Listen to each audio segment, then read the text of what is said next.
Hello everybody and welcome back to American Truck Simulator. Or not American Truck Simulator, Euro Truck Simulator 2. I always want to say American Truck Simulator because that's what I'm used to playing. But anyway, in this video we are going to be traveling throughout Europe.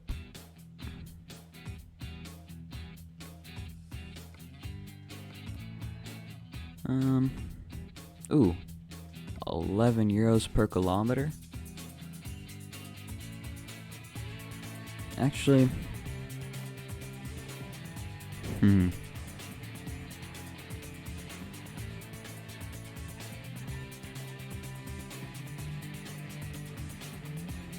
so route length highest. So that means the highest route length would be at the front or the back?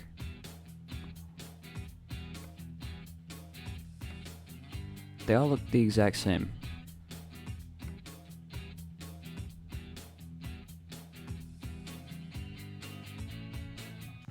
I'm so confused. What does this do? Is this the longest route or the shortest route?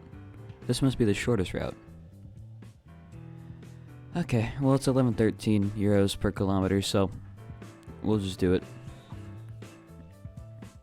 Well, that would be interesting, a plane crash on the highway.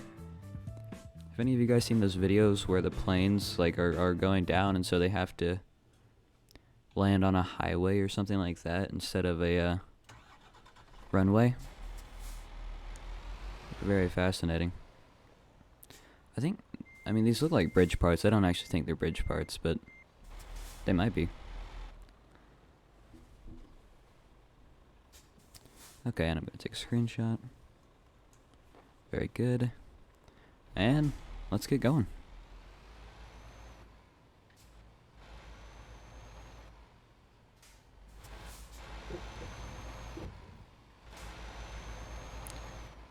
And here we go.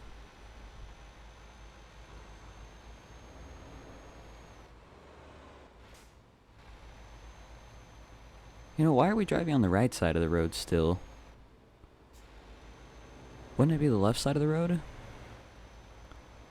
Or is that just a UK thing on the left side of the road and everywhere else is right side of the road? I don't know.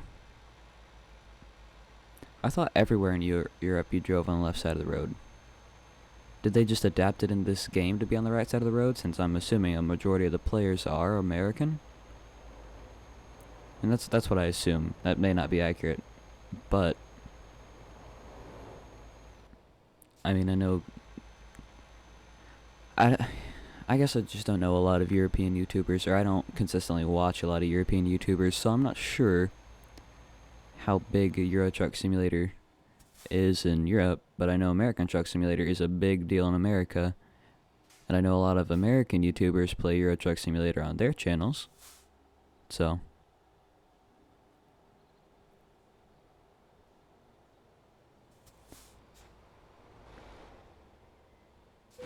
whoa, a little bit rough. That's fine. Just bounce right off. No big deal.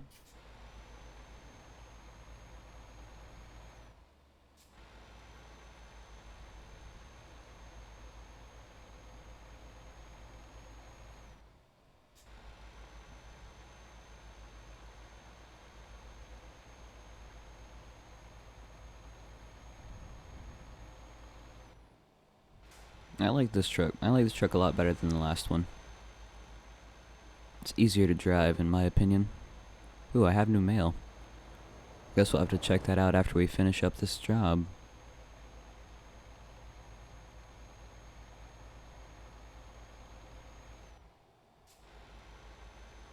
Can I say something about politics real quick? I don't know why, but the way that I was just thinking about this, the way that Europe and like a lot of Asia has it, there's no need for guns because there's not that many violent crimes. But you can't just take all the guns out of America and suddenly think everything will be good, because that's not how it's going to work. People are going to smuggle in guns, of course, but also you can't take all of them away and just have everything that relies on guns collapse. Like, we're tailgating. But what I mean by that is, so you suddenly decide a law gets passed, all guns in America are banned. Now people that have been using guns for whatever reason are going to try to get their hands on guns. And so that's going to be a lot of smuggling that you're going to have to deal with. Now, the difference between that and Europe is a lot of Europeans, most Europeans aren't going to even want guns because they've never experienced having them, so they're like, what's the point?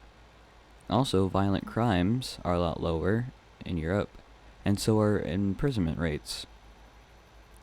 So there's less criminals. And to be fair, there is also less population, so less criminals, but percent of population locked up, the US is like one of the highest countries, if not the highest country. And it's just, people don't seem to understand that if you take away all the guns suddenly, it's not going to go well. But also, there should probably be more, at least, specifications and restrictions. Because if there aren't, then it's probably just going to get totally out of hand 100% one of these days. Oh, come on, crash vehicle offense, we barely scraped. I can just give him like $20 to cover the paint job.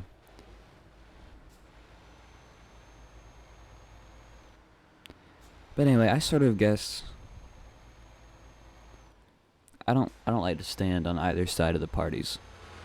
That probably sounded very conservative what I just said, but also what I said at the end, with there needs to be more specifications and restrictions, that sounds kind of the opposite. So I try to stay in the middle. Of course, I'm not old enough to vote, so... But even when I am old enough, I'm not sure if I will.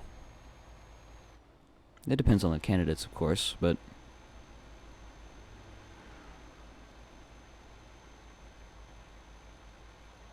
Divided we fall. In the words of the great and wise Abraham Lincoln.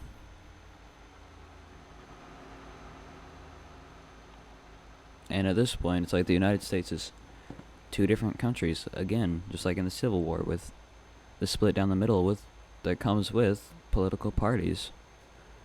Republican or Democrat. And then there's, of course, there are the other parties that are far less popular, but, you know. It just... It's pretty wild. I know a couple people in my family who would... People are so stuck in their ways, they don't understand how people can be on the opposite side. And there are several, like, so many people on... Oh, we were just going 101 kilometers per hour. There are so many people on both parties that are like that. They're just so stuck in their ways, they have no idea how the other side could possibly believe in that.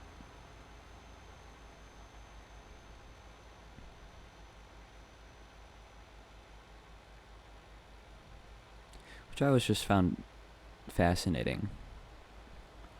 How easily divided and how easily people can be at each other's throats just in an instant. Which is why I don't like to align myself with either party. It's because I don't want to lose a friend or a relationship because of who I believe in as a candidate. And so there have definitely been presidential elections where I'm like, well, I don't really care for that candidate, so if I was going to vote, I wouldn't vote for him, but... Okay, come on, go car. Thank you.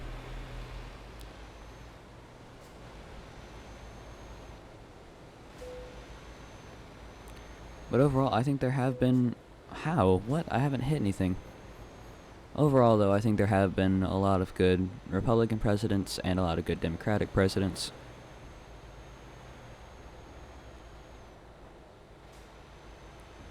I think it's just definitely a matter of how you were raised, especially, and where you were raised. Because chances are, you live in the South, you're going to be conservative. You live far west or far north, you're probably going to be more aligned liberally, or with the Democratic Party, however you want to say it.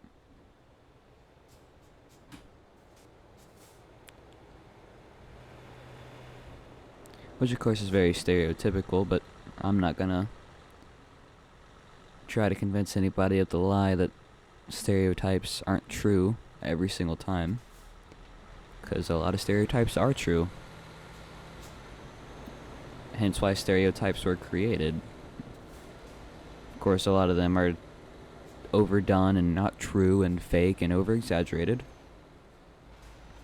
And basically every stereotype is going to, of course, be over-exaggerated, because that's the point. It's like an over-exaggerated idea, but a lot of the core beliefs of a lot of stereotypes are real. Not a lot, at least some. Like, for example, the one that people in the South love sweet tea. I mean, most of the people I know love sweet tea, and I live in the South. Of course, I know of a few people that don't, making it not true in every single scenario. But it is a very common thing to like. A lot of people that live in northern states don't even really know what sweet tea is. I mean, they probably know what it is, it's just not as readily consumed up there. Which makes sense, you know. Drink too much sweet tea, you're gonna have a heart attack at the age of 45.